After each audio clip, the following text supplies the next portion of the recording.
Was Nine Lives the last great Aerosmith record? In my opinion, yes. Today we're going to be talking about Nine Lives. We're going to be talking a little bit about the history of the album. It's a fascinating album in the history of Aerosmith. We're going to be talking about the production quality, and obviously, if you guys are new to the channel or you've been around for a few months, a few years, you'll know that we specialize in heavy metal bands on this channel. But the reason we're making this video about Nine Lives, it's not just any Aerosmith record, right? It is probably the heaviest Aerosmith record, and I think it should be and will be appreciated by heavy metal fans if you have not heard this album from Aerosmith. So just a quick rundown of Nine Lives. Nine Lives was created and recorded during a very tumultuous period in the Aerosmith history. Aerosmith has always kind of gone through drama, egos, drugs, but by the time we get to 1997, when technically we should say 1996, 95, this album started to sort of begin or burgeon. By this time, they had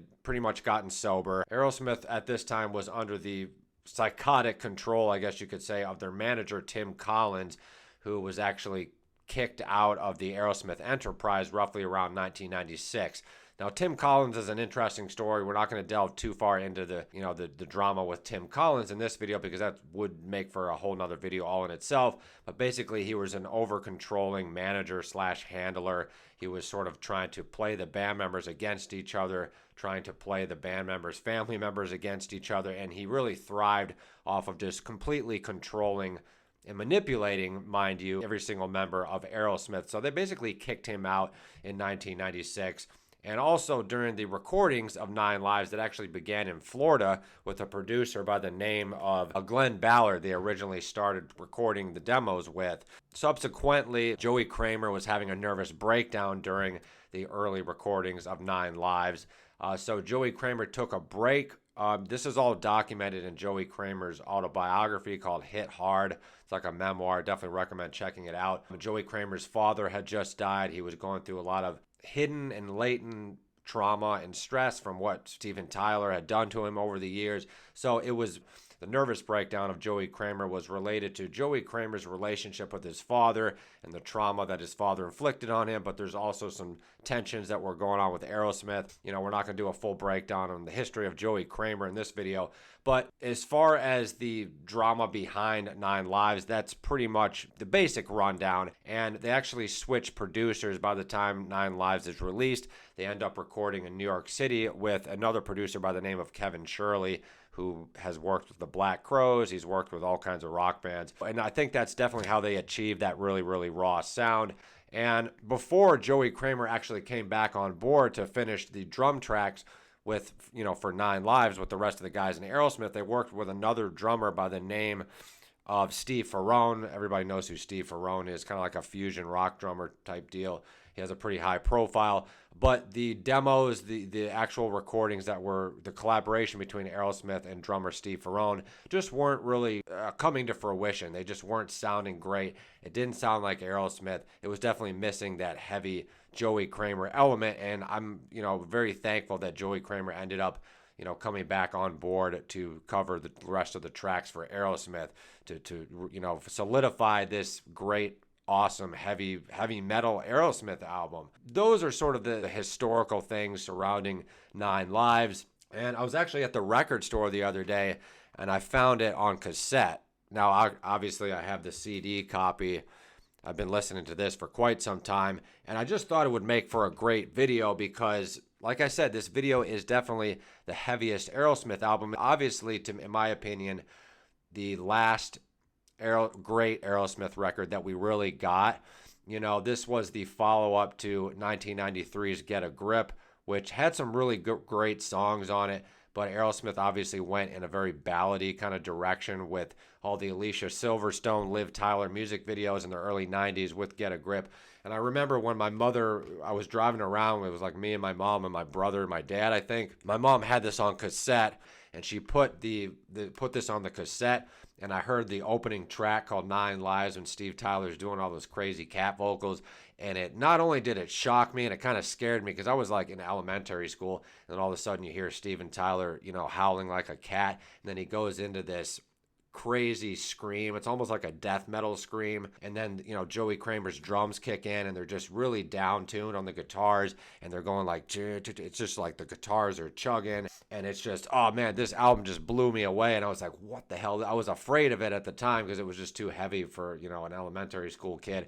But I will always remember that, and going back to listen to Nine Lives later on, on CD and vinyl and stuff like that, you can just really hear that Aerosmith was definitely, I don't know, I want to say they were maybe taking cues from Pantera, or they were, maybe trying to dabble a little bit in metal at the time, because metal was kind of, we had new metal at the time that was kind of coming out, and we had bands like Pantera and obviously Slayer. But you could definitely see where Aerosmith was sort of flirting with the idea of, this is like the heaviest that Aerosmith ever was, in my opinion. That's debatable. We could go back to the early 70s and maybe discuss albums like Rocks and, Rock in a Hard Place and Night in the Ruts. But, in terms of the modern Aerosmith sound, Nine Lives is basically Aerosmith gone metal, in my opinion. Obviously, it's very rock. We do have some ballads on here, but for the most part, Nine Lives is a heavy metal rock album. It's kind of a blues album too, right? But the production that Kevin Shirley managed to get out of Aerosmith, or that Aerosmith managed to collaborate and get out of Kevin Shirley, is just nothing short of probably the best last great Aerosmith record that we ever got, before we got to the disaster of Just Push Play. And then the following subsequent albums after that just were not really, we've never seen a very solidified, heavy, classic Aerosmith record since 1997, in my opinion. It is kind of a tragedy. Aerosmith has released, some solid material since Nine Lives, but, Just Push Play was just very commercial. It's all over the place. There's too many ballads. The production quality sounds like there's way too many soups in the kitchen. And after Just Push Play, Aerosmith actually released Honkin' on Bobo, I think was their next follow-up, which was a blues-based cover album, which was good. It's an interesting period in the history of Aerosmith, but we did not see any solid Aerosmith material till their album that was released in 2013 or 12, I want to say, which the name of it is escaping me. It wasn't that great of a record. It's got some okay Aerosmith songs on it, but it really was Nine Lives with the last great Aerosmith record. And what's also really cool about this album is that, like we said, it has a really heavy, sort of almost metal-esque production quality, but there's also some great memorable ballads on here, like Hole in My Soul. That's a really great, fantastic song.